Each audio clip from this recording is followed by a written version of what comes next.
Okey, Assalamualaikum and hai.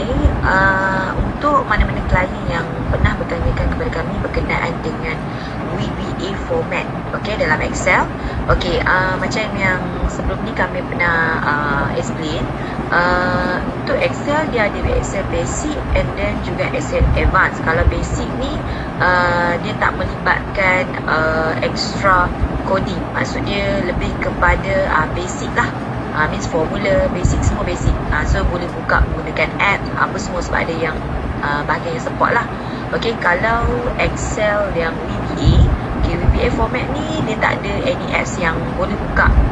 Kalau menggunakan Android phone or something, dia kena buka melalui Excel desktop. Okay, so VBA dia ada extra, dia macam advance lah, dia ada coding apa semua. Okay, yang ni antara yang kami pernah custom made sebelum ni yang melibatkan VBA format. Okay, user boleh tengok dekat kami punya PDF view. Dekat situ kami ada listkan beberapa sistem template yang kami pernah buat, yang dah ready made untuk user guna.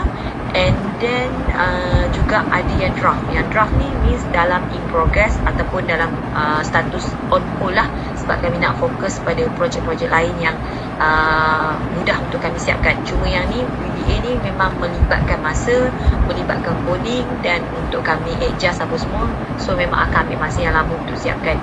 Okay, kalau yang draft tu means dalam status in progress lah. Okay, misal kata kalau user nak ambil mana-mana bahagian dalam VBA format ni untuk jadikan kepada basic, maksud dia bukan dalam format VBA.